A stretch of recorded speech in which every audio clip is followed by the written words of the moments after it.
જય શ્રી રામ મિત્રો, મારા વિડીયોમાં તમારું હાર્દિક સ્વાગત છે। આજે કંઈક અલગ જગ્યાએ છું। કાલે વાત કરી હતી એ પ્રમાણે કે આજે હું છું કેરલામાં અને કાલનો કેરલામાં છું। ઘણી બધી મજા પડી રહી છે, ઘણું બધું શીખવાનું મળી રહ્યું છે, ઘણા બધા લોકો સાથે કહેવાનો મતલબ વાતચીત કરીને અહીંની સંસ્કૃતિ અહીંનું કલ્ચર જાણી રહ્યો છું। તો ઘણી બધી એવી વાતો જે છે એ મેં નોટ કરી છે, તો હું તમને જણાવી દઉં। તો કેરલાની અંદર છે ને આપણા બાજુ જે કેળા મળે ને એનાથી અલગ કેળા નાની સાઇઝના મળે અને રેડ કલરના પણ કેળા મળે છે, એક અહીંની વિશેષતા છે। બીજું છે કે અહીંયા જે છે એ બોટિંગ વગેરે પણ બહુ સરસ થાય છે, જેવી રીતે જમ્મુ કાશ્મીરમાં જે ડલ લેક ખરી એની અંદર બોટિંગ થાય છે એવી રીતે સેમ ટુ સેમ બોટિંગ કેરલામાં બી ઘણી બધી જગ્યાએ થતું હોય છે।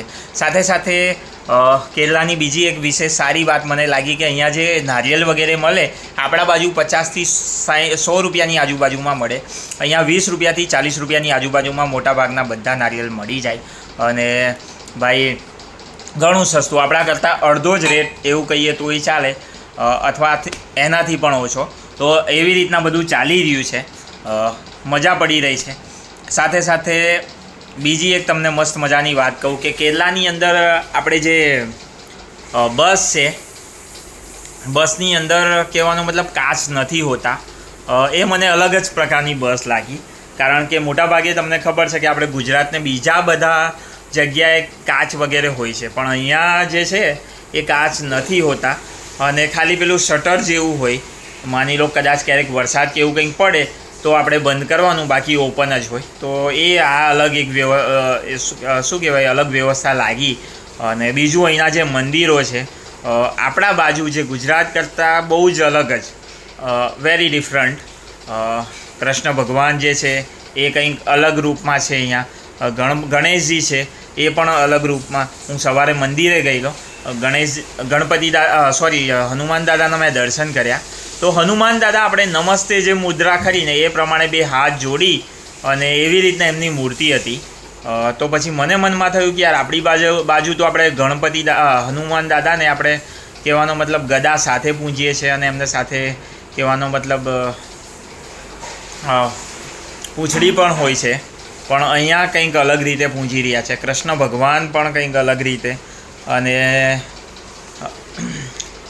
બીજું બધું કંઈક અલગ જ ડિફરન્ટ ટાઈપનું છે અહીંયા, મજા આવી। સાથે સાથે અહીંના જે મસાલા છે એ પણ બહુ સરસ છે, તો ક્યારેક આવો તો ચોક્કસ ખરીદજો। જોડે જોડે અહીંયા આપણને પેલું કોપરેલ તેલ જે ખરું એ પણ બહુ સરસ મળે છે, એ પણ તમે ખરીદી શકો છો। તો ઘણું બધું અહીંની ઇડલી સાંભાર ને અલગ અલગ સાઉથનું, તમને ખબર સાઉથની ડીશ બહુ અલગ પ્રકારની છે, બહુ જોરદાર છે। તો ચોક્કસ આવો તો યાર મુલાકાત કરજો, બહુ મસ્ત મજાનું કેરલા છે। મને તો બહુ બધી ખુશી થઈ, કારણ કે અલગ રાજ્ય, અલગ લોકો, અલગ સંસ્કૃતિ, અને મને જીવનમાં પહેલેથી એવો વિચાર હતો કે હું તમિલનાડુ સાઈડ ને આ સાઉથ બાજુ ફરું અને ત્યાંની સંસ્કૃતિને જાણું। તો ભાઈ પહેલી વખત આવવાનો મોકો મળ્યો અને બધું જોયું જાણ્યું। હજુ પણ વધારે ફરવાનું તો ઘણું બધું છે, પણ કદાચ નહીં ફરાય, પણ આટલું ફર્યો તો પણ મને સંતોષ છે અને મને બહુ બધી ખુશી છે કે હું આટલે સુધી પહોંચ્યો ને આટલું બધું જોયું, એ પણ આપણી પોતાની નોકરીને લીધે। તો થેન્ક યુ જેની અંદર હું નોકરી કરી રહ્યો છે એમનાથી લઈને બીજા બધાને। અને તમે વિડીયો જોયો એટલા માટે તમારો પણ ખૂબ ખૂબ આભાર। જય હિન્દ, જય ભારત, જય શ્રી રામ। કાલે મળીએ।